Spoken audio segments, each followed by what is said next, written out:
जिनेंद्र सोनी जी, राधे राधे। महाराज जी आपके चरणों में कोटि कोटि प्रणाम। महाराज जी शाकाहार मेरे संस्कारों में है महाराज जी, पर जब मैं लोगों को समझाने की कोशिश करता हूँ तो वो तर्क कुतर्क करते हैं महाराज जी। ऐसे में हम उनको समय समझाएगा, उनको समय समझाएगा। जिनको संतों के वचन और सात्विक पुरुषों के वचन नहीं समझ में आते कि भाई मुर्गा बकरा इनमें सब में जीव है, आप इनको काटते हो इनको खाते हो, बोले मैं काटता नहीं, मैं दुकान से ले आता हूँ, तो अगर आप ना खाओ तो वहाँ कटना बंद हो जाए ना। तो काटने का कर्ता प्रेरक भोक्ता इन सबको फल एक ही मिलता है। तो आप न कहीं हिंसा में है और इसका जब दंड आएगा तो आपको भोगना पड़ेगा।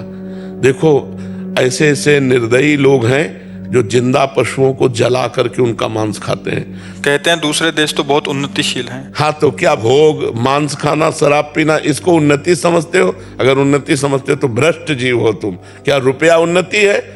आचरण पवित्र उन्नति है। यहाँ एक बार जिस स्त्री ने पुरुष का हाथ पकड़ लिया आजीवन निर्वाह किया, वो आज इसके साथ कल उसके साथ। पर हमारे देश का सदैव अनुकरण करते रहे अन्य देश वाले। आज हम गिर रहे हैं इसलिए कि हम अन्य देशों का अनुकरण करें। ये जो boyfriend girlfriend live in relation ये हमारे देश का नहीं, हमारे शास्त्रों का नहीं है, ये अन्य देशों से आया हुआ आचरण है जिसको आज स्वीकृति मिल गई है। अब देखो एक लड़की एक बॉयफ्रेंड से 10 दिन बाद ब्रेकअप, दूसरा बॉयफ्रेंड, 20 दिन बाद उससे ब्रेकअप, तीसरा, इसको क्या बोलोगे आप? व्यभिचार प्रवृत्ति बोली जाएगी ना। अरे हम कह रहे हैं किसी लड़की को अगर ऐसा है तो एक बच्चे को वरण कर लो और उसके माता पिता से मिल के ब्याह करो, गृहस्थी में चले जाओ, कोई परेशानी नहीं। हम और पक्ष पे नहीं है, एक पक्ष पे दोस्ती करो, व्यभिचार मत करो। और जब तुम्हारी दोस्ती पक्की हो जाए तो फिर गृहस्थ धर्म में चले जाओ। फिर और जैसे गृहस्थ का प्रयोग होता है आज हमारा जो गृहस्थ धर्म है बहुत संकट में है। मानो कई जगह व्यभिचार करने वाली लड़की, कई जगह व्यभिचार करने वाला लड़का, ये जब पाणी ग्रहण करेंगे तो मर्यादा में नहीं रहेंगे, क्योंकि ये पहले ही अपनी आदतें बिगाड़ चुके हैं। अब इनकी गृहस्थी कैसी रहेगी? पुरुष देख रहा है कि वो उनसे बात कर रहे हैं, वो देख रहा है उनके साथ जा रहे हैं, तो संबंध विक्षेप। संबंध का मिठास कहाँ रह गया? संबंध का भरोसा कहाँ रह गया? संबंध में विश्वास कहाँ रह गया? तो जीवन किस काम का? तो ये विदेश कोई उन्नतिशील नहीं है। आप क्या उन्नति मानते हो विदेश में? किस बात की उन्नति मानते हो? आनंद परमानंद कहाँ है? अगर यही उन्नति है तो हमारे पास विदेशी लोग आकर के क्यों बैठते हैं? क्यों जानना चाहते हैं कि तुम किस आनंद में हो? अरे तुम भारतवासी हो, अपने गर्व में रहो, अपने धर्म में रहो, अपनी महिमा में रहो, दूसरों की बातें मत देखो। ये संसारी पुरुष हैं, ये क्या जाने। केवल इतनी उन्नति है। अगर इतनी उन्नति है तो अपने भारत में पैसे की कमी नहीं है, एक से एक धनी है, तो क्या वो शांत है? अगर वो शांत है तो संतों के चरणों में क्यों जाते हैं? उदार पूर्ण धर्मात्मा आप क्यों बनना चाहते हैं? क्योंकि उसमें शांति नहीं है। शांति है दूसरों को सुख देने में, शांति है धर्म में चलने में, शांति है भगवान में। ये तो दूसरे केवल भोग योनि समझो। अन्य देशों में भोग योनि। उन्नति का मतलब क्या समझ लिया? उन्नति का मतलब रुपया होना, भोग भोगना, इतनी केवल उन्नति मानी जाती है क्या? ये तो नहीं। महाराज जी मैं अध्यापक हूँ, तो मेरे सामने इस तरह की बहुत सारी सिचुएशन आती है। वहां पर जब इस तरह की बात की जाती है तो कुतर्क क्या आते हैं कि वो सामने से हमने उन्नति कर ली, हम बाहर जा रहे हैं, और समाज में इतना गिरता जा रहा है कि पैसे को ही प्राथमिकता मान ली गई। नहीं, वो हम कल भी कहा था एकांतिक में कि धन गया तो कुछ नहीं गया, स्वास्थ्य गया तो कुछ गया, चरित्र गया सब कुछ गया। अब क्या है? उल्टा है कि नहीं है? हाँ, तो अब ये बुद्धि भ्रष्ट हो रही है, युद्ध की भी हो रही है। हाँ, अब आप देखो बूढ़े माता पिता जिनको सुविधा चाहिए, जिनको तुम्हारा प्यार चाहिए, वो घर में सड़ रहे हैं और तुम आनंद ले रहे हो देश विदेश में अपने कर्तव्यों का त्याग करके। तो विदेशी पद्धतियां हमारे देश की नहीं, हमारा धर्म प्रधान देश है। ये मूर्ख लोग हैं जो दूसरे का अनुकरण करके उनकी उन्नति मानते हो, अपनी अवनति मानते हैं।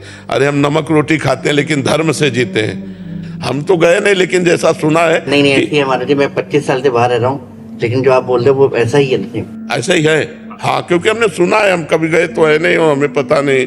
तो फिर क्या मतलब? फिर क्या? तो क्या आप बताओ, देखो जैसे आप विदेश में रहते हो, क्या अपने देश का प्यार कहीं आपको मिलेगा? आप विचार करो, माँ से प्यार, भाई से प्यार, बहन से प्यार, पत्नी से प्यार, जो अपने देश की एक मतलब रहनी है, ये आपको कहीं नहीं मिलेगी। भला ऐसा कोई जीवन होता तुम जिसे उन्नति मान रहे हो, हमारे लिए वो तिरस्कार के योग्य है, हमारे लिए वो निंदनीय विषय है जिसे तुम उन्नति मान रहे हो। यही तो नौजवानों की बुद्धि भ्रष्ट हो गई है और वही आचरण लाना चाहते हैं अपने देश में। तो नई पीढ़ी जो गिरती जा रही है, उसका कारण क्या? कितने बच्चे डिप्रेशन में हो रहे हैं, बहुत अच्छा। हमारे सामने नौजवान आते हैं जो डिप्रेशन में हो रहे हैं, उसका कारण क्या है? यही व्यभिचार, यही व्यसन, यही गंदा चिंतन। नहीं तो आप देखो, हम गांव में पैदा हुए हैं, 50 गांव में ऐसे जो कुश्ती लड़ने वाले, 50 गांव में स्वस्थ, कभी डिप्रेशन शब्द नहीं सुना, कभी डिवोर्स शब्द नहीं सुना, कभी हार्ट फेल शब्द नहीं सुना। मेहनत किए और आज ब्याह प्रेम संबंध होते हैं और साल नहीं बीतता और डिवोर्स हो जाता है। ये क्या है? ये क्या चरित्र है?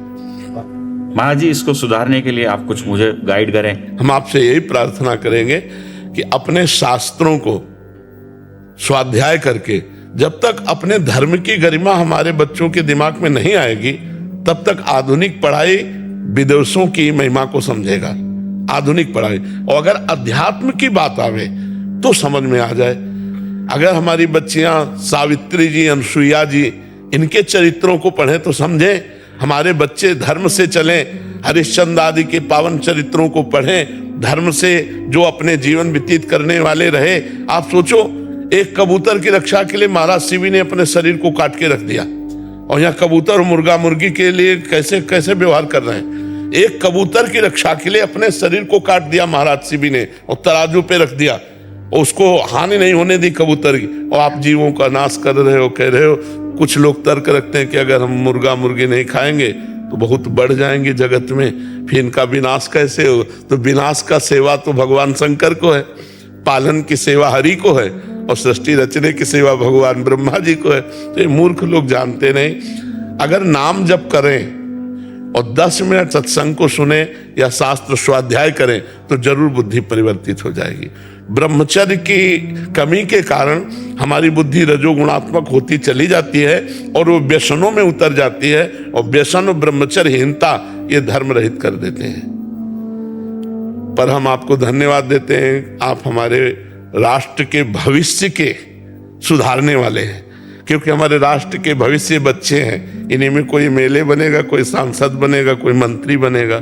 अगर ये चरित्रवान होंगे, धर्मवान होंगे, तो किसी भी पद में जाएंगे तो हमारे राष्ट्र की शोभा होंगे, राष्ट्र की सुरक्षा होंगे। और अगर भ्रष्ट पदाधिकारी हुआ तो नष्ट करने वाला ही होता है। तो बच्चे स्कूल से ही चरित्रवान बनते हैं। तो आप प्रथम गुरु हैं जो उनके चरित्र को प्रकाशित करने वाले हैं। तो आप प्रयास रखिए, भगवान से प्रार्थना करते रहिए और अध्यात्म को जोड़िए। आधुनिक पढ़ाई के साथ यदि अध्यात्म जुड़ेगा तो सुधार होगा। केवल आध्यात्मिक नहीं चल पाएगा क्योंकि उनको आधुनिकता की जरूरत है, और केवल आधुनिकता नहीं चल पाएगी क्योंकि अध्यात्म के बिना उसको सही मार्ग नहीं मिल पाएगा। पूरा अध्यात्म ही नहीं चला पाएंगे, वो तो हम लोगों का विषय है। केवल अध्यात्म में चलना, आधुनिक और अध्यात्म दोनों मिल के चलें तो बहुत समाज की उन्नति हो जाए।